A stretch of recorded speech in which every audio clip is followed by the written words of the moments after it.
Mutual fund house उन कुछ mutual fund houses में से है जिन्होंने अपना स्ट्रेस टेस्ट रिपोर्ट सबसे पहले पब्लिक किया है। इनकी वेबसाइट पे अवेलेबल है, आप चाहो तो पढ़ सकते हो जाके। मैं समराइज यहाँ पे कर देता हूँ। इसके अंदर लिक्विडिटी को और वॉलेटिलिटी को यहाँ पे दिखाया गया है।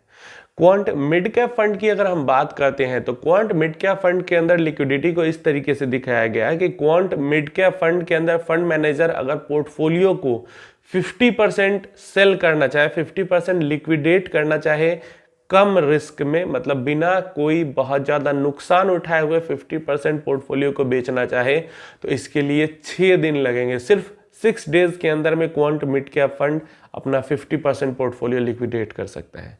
25% पोर्टफोलियो को लिक्विडेट करने के लिए सिर्फ और सिर्फ 3 दिन चाहिए उनको। 3 दिन के अंदर में 25% पोर्टफोलियो बेच सकते हैं। इतनी लिक्विडिटी है उनके अंदर। वहीं क्वांट स्मॉल कैप फंड के लिए ये डेज थोड़े से बढ़ जाते हैं क्योंकि स्मॉल कैप स्टॉक्स भी है यहाँ पे, तो थोड़ा सा टाइमिंग बढ़ जाता है।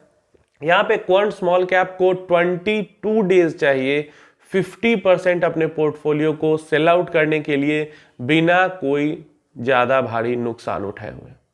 25% ऑफ पोर्टफोलियो लिक्विडेट करने के लिए इनको 11 डेज चाहिए। 11 दिन के अंदर में 25% अपने पोर्टफोलियो को पूरा का पूरा ही साफ कर सकते हैं बिना बहुत ज़्यादा नुकसान उठाए हुए। रिपोर्ट पब्लिश करने के बाद क्वांट म्यूचुअल फंड हाउस की तरफ से एक तरीके से जवाब आया।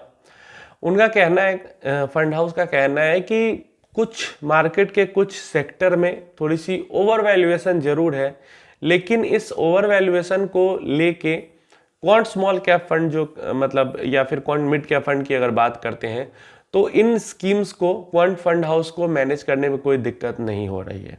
जो ज़्यादा इन्फ्लोज आ रहे हैं उससे भी इनको कोई ज़्यादा दिक्कत नहीं है। वैल्यूएशन किसी ऐसा नहीं कि पूरा पूरा मार्केट बहुत ज़्यादा ओवर वैल्यूड हुआ पड़ा है। कुछ सेक्टर है जो कि ओवर वैल्यूड है, कुछ मार्केट कैप वाइज स्टॉक्स हैं जो कि ओवर वैल्यूड हुए पड़े हैं, ऐसा उनका कहना है। इनका कहना है कि हम इस ओवर वैल्यूएशन को और रिस्क को खत्म करते हैं अपने फ्रेमवर्क के थ्रू। रोटेट करके पैसे को सेक्टर वाइज रोटेट करते हैं, मार्केट कैप वाइज रोटेट करते हैं, मिड से स्मॉल में, स्मॉल से लार्ज में, जितना ही लिमिट है इन्वेस्ट करने की उसके अकॉर्डिंग, और खासकर सेक्टोरल रोटेशन करके ये ज़्यादा ये जो रिस्क है उसको डिरिस्क करते हैं, इनका कहना है।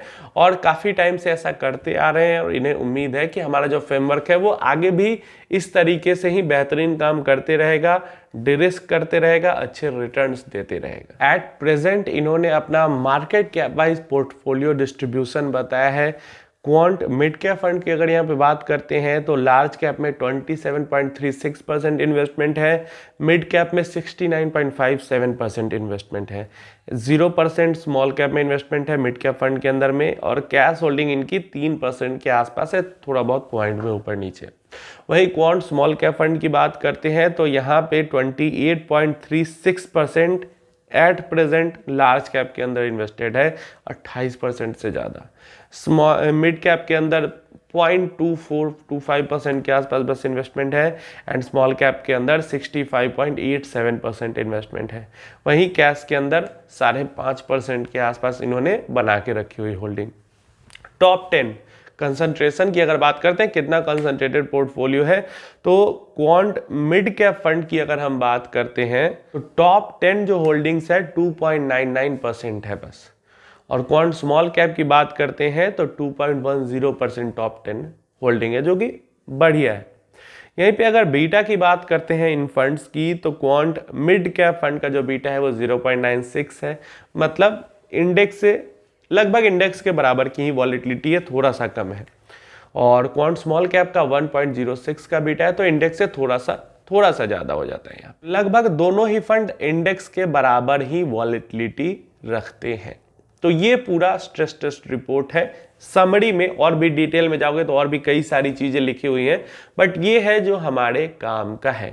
और फंड हाउस का अगर जवाब भी सुनते हैं तो इनको इनफ्लोज के आने से कोई दिक्कत नहीं है, इनकी जो प्रेडिक्टिव एनालिसिस है इनको कोई परेशानी नहीं है, इनका जो फ्रेमवर्क है, जो इनकी स्ट्रेटजी है वो इनफ्लो के साथ मैच कर रही है, इनफ्लोज को हैंडल करने में इनको कोई इशू नहीं हो रही है। तो ये थी रिपोर्ट, और इन माय ओपिनियन इसके अंदर कोई दिक्कत नहीं है, क्योंकि अगर हम साइज की भी बात करते हैं तो 17-18 हज़ार करोड़ का स्मॉल कैप फंड का साइज है इसका।